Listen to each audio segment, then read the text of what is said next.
विद्यार्थी मित्रांनो, या व्हिडिओच्या माध्यमातून आपण 15 नंबरचं सेशन कसं पूर्ण करायचं ते समजून घेतोय. सर्वात प्रथम इराचं ब्राउझर लॉग इन करा. 15 नंबरच्या सेशनला या. ऑफिस स्किलला आपण क्लिक करू. या त्या पॉइंट ठिकाणी तुम्हाला नॉलेज चेक पाहायला मिळेल. त्या नॉलेज चेकला क्लिक करायचंय. स्टार्ट बटनावरती तुम्हाला क्लिक करायचंय. पुढीलपैकी कोणता पर्याय निमंत्रण पत्रिका आपल्याला डिस्प्ले करतो? तर सी नावाचा पर्याय आपल्याला निमंत्रण पत्रिका डिस्प्ले करतो. आपल्याला सी नावाचा पर्याय त्या ठिकाणी निवडायचा आहे. मेनू बारवरील रिकामी जागा टॅब तुम्हाला एखाद्या टेक्स्टची फॉन्ट साईज बदलण्याकरता उपयोगी पडते. तर या ठिकाणी आपल्याला ऑप्शन ए निवडायचा आहे, कारण होम मध्ये त्या गोष्टी असतात. मायक्रोसॉफ्ट वर्ड मधील ऑनलाईन व्हर्जन मध्ये तुम्ही एक निमंत्रण पत्रिका तयार केली आणि ती पीडीएफ फाईल मध्ये तुम्हाला रूपांतरित करू इच्छिता. त्यासाठी file menu save as option खाली तुम्हाला रिकामी जागा हा पर्याय त्या ठिकाणी सापडतो. तर तुम्हाला सी पर्याय या ठिकाणी निवडायचा आहे, डाउनलोड ॲज पीडीएफ. ऑनलाईन मोड मध्ये सिलेक्ट केलेले टेम्पलेट एडिट करण्याकरता पुढीलपैकी कोणता पर्याय तुम्हाला क्लिक करणं गरजेचं आहे? तर ओपन इन ब्राउझरला क्लिक करणं गरजेचं आहे. तर अशा पद्धतीनं 15 नंबरच्या सेशन मधलं पहिलं नॉलेज चेक आपण पूर्ण केलं. तुम्ही खूप चांगली प्रगती आपण एकदा 2 नंबरच्या नॉलेज चेकला जातोय. जेव्हा तुम्ही लेक्चर किंवा प्रॅक्टिकलच्या वर्गात असता तेव्हा धावत्या नोट्स घेणे महत्त्वाचे असते. व्हिडिओ आहे 5 मिनिटाचा. टेम्पलेट नोट्स घेतल्यास आपल्याला धडा सहजपणे लक्षात ठेवता येईल. व्हिडिओ जास्त नोट्स घेण्याचे कौशल्य विकसित केल्याने आपल्याला समजेल अशा स्वरूपात माहिती व्यवस्थित साठवण्या. आता आपण नॉलेज चेकला जातोय. आतापर्यंत नॉलेज चेकला क्लिक करतोय.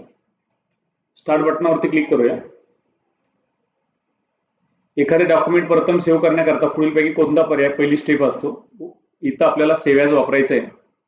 सेव्ह ॲज वापरल्याच्या नंतर सेव्ह अँड नेक्स्ट करायचं आहे. एकच प्रश्न दिलाय 2 नंबरच्या नॉलेज चेक मध्ये. परत आपण या ठिकाणी तिसऱ्या नॉलेज चेकला जातोय आणि स्टार्ट बटनावरती क्लिक करतोय. 2 नॉलेज चेकचे प्रश्न या ठिकाणी दिले.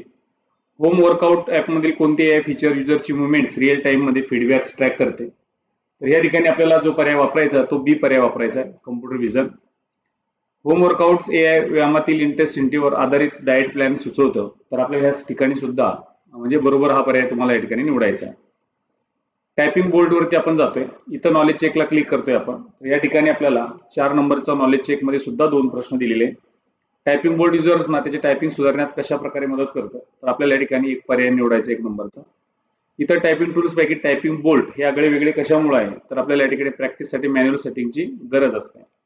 तर अशा पद्धतीने इथं आपण 4 नंबरचा नॉलेज चेक पूर्ण केले.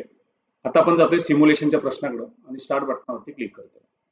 टेक्स्टचं स्वरूप बदलण्यासाठी किंवा डॉक्युमेंट स्पेसिफिक टेक्स्टवर अधिक भर देण्यासाठी फॉन्ट स्टाईल वापरल्या जातात. म्हणून फॉन्ट स्टाईल मध्ये कॅलिस्टो एमटी नावाचा एक फॉन्ट घ्यायचा आहे आणि कलर फॉन्टचा डार्क ब्लू करायचा आहे.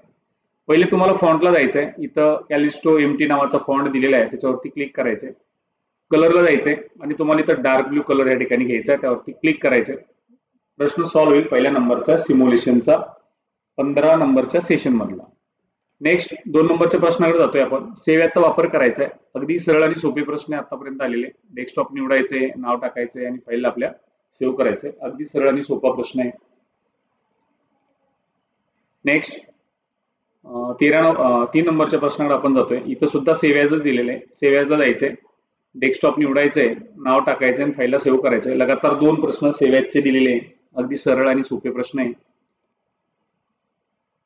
4 नंबरचा प्रश्न आहे, आपल्याला टेम्पलेट सर्च करायचे. हा प्रश्न अगोदरही झाला टेक नोटचा आणि 4 नंबरचा टेक नोट्स आपल्याला घेऊन क्रिएट बटनावर क्लिक करायचं. तर अशा पद्धतीनं 4 सिम्युलेशनचे प्रश्न 15 नंबरच्या सेशन मधले आपण सॉल्व्ह केले. आता आपण जातोय सेलपाथ लर्निंगला. प्रोसीड बटनावरती क्लिक करतोय, स्टार्ट करतोय. पहिला प्रश्न आहे, मायक्रोसॉफ्ट वर्ड मधील इन्व्हिटेशन टेम्पलेटमध्ये फॉन्टचा आकार ऍडजस्ट करण्यासाठी रिकामी जागा टॅबवरील रिकामी जागा बॉक्स आपल्याला शोधायचा आहे. फॉन्ट साईज आणि होम पहिल्या नंबरचा उत्तर आपल्याला इथे द्यायचंय. तुम्ही निघतोयच मायक्रोसॉफ्ट वर्ड मध्ये इन्व्हिटेशन कार्ड टेम्पलेट डिझाईन पूर्ण केले. ही टेम्पलेट पीडीएफ म्हणून सेव्ह करण्याची योग्य पद्धत कोणती आहे? तर तुम्हाला ऑप्शन डी निवडायचं या ठिकाणी. मायक्रोसॉफ्ट वर्ड मधील पूर्व डिझाईन केलेले नोट टेकिंग टेम्पलेट्स तुम्हाला सामान्यतः कुठं तुम्ही शोधू शकता? तर तुम्हाला या ठिकाणी सुद्धा डी पर्याय निवडायचा आहे. मायक्रोसॉफ्ट वर्ड मध्ये नोट टेकिंग टेम्पलेट्स वापरण्याचा फायदा काय असतो? तर या ठिकाणी तुम्हाला सी नावाचा पर्याय निवडायचा आहे. वर्ड 365 मध्ये डिझाईन टॅबची भूमिका काय असते? तर तुम्हाला या ठिकाणी कंटेंटसाठी फॉर्मॅटिंग थीम क्विकली अप्लाय करता येते.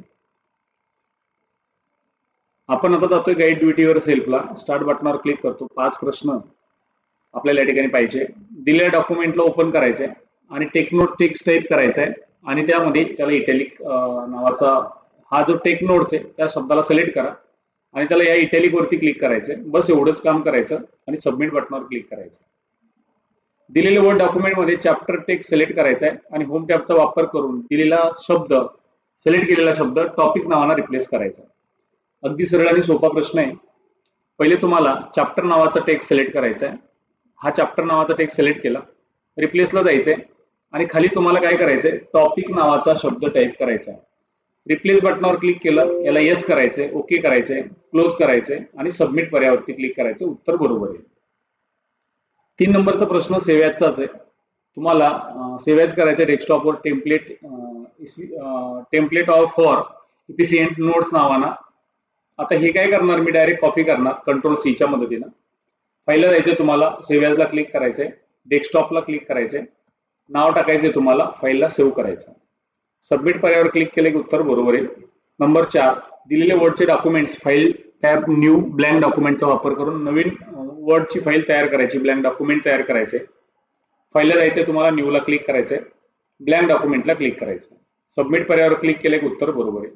नंबर 5, दिलेल्या डॉक्युमेंटमध्ये एक टेक्स्ट बॉक्स काढायचा आहे आणि इन्सर्ट टेक्स्टच्या ग्रुप म्हणून टेक्स्ट बॉक्सचा वापर करून लेट्स पार्टी टेक्स्ट नावाचा टेक्स्ट इंटर त्या ठिकाणी तुम्हाला करायचा आहे. हाही सोपा प्रश्न आहे. पहिले तुम्हाला काय करायचंय, तर इन्सर्टला जायचंय. इन्सर्टला गेल्याच्या नंतर तुम्हाला टेक्स्ट बॉक्सला क्लिक करायचंय, ड्रॉ टेक्स्ट बॉक्सला क्लिक करायचंय आणि इथं क्लिक केल्याच्या नंतर तुम्हाला इथं शब्द टाईप करायचा आहे. तो कोणता, तर लेट्स पार्टी नावाचा शब्द तुम्हाला सिलेक्ट टाईप करायचा आहे. बाजूला क्लिक करायचंय, उत्तर सबमिट करायचंय. उत्तर बरोबर आहे. अशा पद्धतीने आपण 5 प्रश्न सॉल्व्ह केले. एंड एक्झाम आपण करतोय. शेवटच्या सेशन कम्प्लिशनला आपण आता जातोय. स्टार्ट बटनावरती क्लिक करतोय. 10 प्रश्न आपल्याला याचे पाहिजे. माझी शाळा प्रोजेक्ट करायचा आहे, चित्रमजकूर टेबल हवे, एकत्रितपणे काय वापरणार, तर आपल्याला ये नावाचा पर्याय या ठिकाणी निवडायचा आहे. शालेय स्पर्धेसाठी प्रमाणपत्र तयार करायचे, काय पद्धत तुम्ही वापरणार, तर तुम्हाला या ठिकाणी येच पर्याय निवडायचा आहे. स्वतःची डायरी तयार करायची आहे आणि स्पेलिंग चुका लगेच कळायला हव्यात, कोणते फीचर तुम्ही वापरणार, तर स्पेलिंग चेकचं फीचर आपल्याला वापरावं लागतं. विज्ञान प्रदर्शनासाठी 5 झाडाची वाढ दर दाखवायची आहे, चार्टसाठी काय वापरणार तुम्ही, तर इथं सुद्धा तुम्हाला ऑप्शन बीच निवडायचा आहे. गणिताचा असाइनमेंट्स आहे, टोटल सरासरी ग्राफ पाहिजेत, कोणते सॉफ्टवेअर तुम्ही वापरणार, तर या ठिकाणी एक्सेल आपल्याला वापरावं लागतं. विद्यार्थ्यांनी पॉवर पॉईंट प्रेझेंटेशन मध्ये बनवलेले पण सेव्ह न करता बंद झाले, यावर कोणती सवय घ्यायला हवी, तर या ठिकाणी आपल्याला दरवेळेस सेव्ह किंवा सेव्ह ॲज वापरणं गरजेचं आहे, म्हणजे फाईल आपल्या सेव्ह राहतील, सिक्युअर राहतील. चित्र प्रकरणे यासह स्वतःचे ई बुक तयार करायचे, कोणते सॉफ्टवेअर तुम्ही वापरणार, तर या ठिकाणी तुम्हाला वर्ड प्रोसेसर वापरावं लागतं. आरोग्यदायी अन्न यावर सादरीकरण करायचे आहे, काय समाविष्ट कराल तुम्ही, तर या ठिकाणी चित्र, बुलेट्स पॉईंट, लघु व्हिडिओ, म्हणजे आपल्याला 1 नंबरचाच पर्याय त्या ठिकाणी निवडायचा आहे. गृहपाठ प्रिंट करायचा आहे, प्रिंट देण्यापूर्वी तुम्ही काय चेक करणं त्या ठिकाणी गरजेचं आहे, तर फाईल सेव्ह केली का, प्रिंटर जोडलेले आहे का, हे चेक करणं गरजेचं, म्हणजे 2 नंबरचा पर्याय तुम्हाला तिथे निवडायचा आहे.